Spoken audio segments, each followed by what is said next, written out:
Good morning to all of you. Welcome to my channel.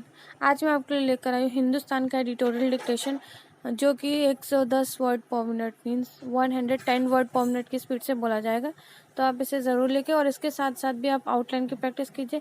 अभी जो भी dictation upload होगी उसके साथ आउटलाइन भी अपलोड होगी, तो आप साथ साथ आउटलाइन की भी प्रैक्टिस कीजिए और डिक्टेशन की भी प्रैक्टिस कीजिए। दोनों की प्रैक्टिस कीजिए, बट पहले डिक्टेशन लिखिए, बाद में आउटलाइन की प्रैक्टिस कीजिए और फिर एक बार फिर से डिक्टेशन लिखिए। यही प्रोसेस आपको डेली करना है, इसी से आपकी जो स्पीड है इंक्रीज हो। ना डिक्टेशन स्टार्ट करते हैं। डिक्टेशन स्टार्ट होगी 5 सेकेंड बाद, जिसकी स्पीड रहेगी 110 वर्ड पर मिनट। स्टार्ट।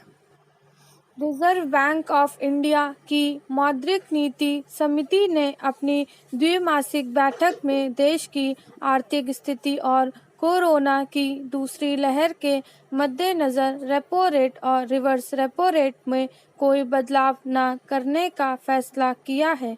समिति ने अर्थव्यवस्था में नकदी की उपलब्धता के लिए अनुकूल रुख बनाए रखने का भी तय किया है।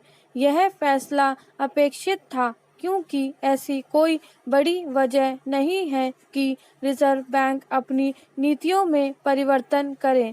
गौरतलब यह है कि रेपो रेट और रिवर्स रेपो रेट पिछले साल अक्टूबर से यही बने हुए हैं। पैराचेंज।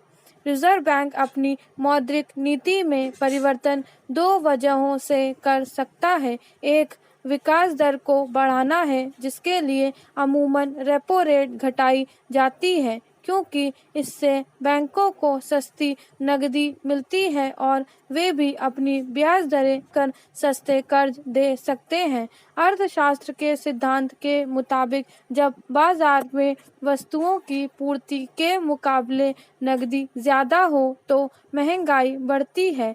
इसलिए इसे घटाने के लिए बाजार से नकदी कम करने की कोशिश की जाती है। इसके लिए रेपो रेट बढ़ाकर कर्ज महंगे करना एक उपाय है। फिलहाल कोरोना के चलते रिजर्व बैंक की कोशिश यही है कि नकदी की उपलब्धता ज़्यादा हो।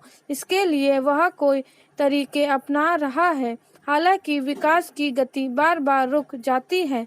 पहली लहर के बाद जब अर्थव्यवस्था कुछ गति पकड़ रही थी, तभी दूसरी लहर आ गई और मामला फिर वहीं आ गया।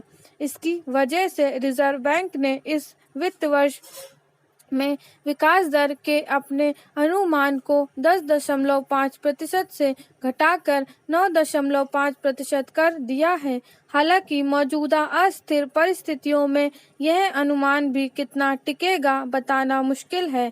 महंगाई का रिजर्व बैंक का अनुमान 5.1% है, जो अपेक्षा के अनुकूल है, लेकिन पिछले कुछ दिनों से महंगाई जैसी बढ़ रही है, उस पर रिजर्व बैंक को विचार करना होगा। अंतर्राष्ट्रीय बाजार में खनिज तेल व उपभोक्ता वस्तुओं के दाम तेज हो रहे हैं और घरेलू महंगाई भी बढ़ रही है, जबकि देश में मांग का कोई दबाव नहीं है। रिजर्व बैंक को देर सवेर एक और समस्या पर गौर करना होगा। अर्थव्यवस्था में कोई तेजी नहीं है, लेकिन स्टॉक मार्केट तेजी से ऊपर चढ़ रहा है। वास्तविक अर्थव्यवस्था और स्टॉक मार्केट के बीच यह दूरी सारी दुनिया में है। यह विरोधाभास काफी दिनों से चला आ रहा है और किसी न किसी दिन स्टॉक मार्केट को यथार्थ का सामना करना पड़ेगा। इसकी एक वजह यह भी है कि कोरोना के चलते बाजार में केंद्रीय बैंक ने जो आसान नकदी डाली है, वह वास्तविक अर्थव्यवस्था की जगह स्टॉक मार्केट में जा रही है, क्योंकि बाजार में मांग न होने की वजह से कोई निवेश नहीं करना चाहता। पैराचेंज। रिजर्व बैंक की अर्थव्यवस्था के लिए उम्मीद कृषि क्षेत्र की मजबूती, अच्छे मॉनसून और दुनिया में आर्थिक गतिविधियों के तेज होने पर टिकी है। कृषि क्षेत्र तो पिछले साल भी डूबती हुई अर्थव्यवस्था में एक उम्मीद की किरण बना हुआ था और अब भी उम्मीद बड़ी हद तक इस पर है, तो हमें सरकार से किसानों के लिए कुछ ज्यादा करने की अपेक्षा करनी चाहिए। रिजर्व बैंक ने कहा कि बहुत कुछ वैक्सीनेशन पर निर्भर है। अगर युद्ध स्तर पर तेजी से वैक्सीन लगती है तो कोरोना पर काबू किया जा सकेगा और तभी अर्थव्यवस्था में भी आत्मविश्वास जगेगा। स्टॉप। अब आप आउटलाइन की प्रैक्टिस कीजिए, उसके बाद फिर से एक बार डिक्टेशन लिखिए। Thank you.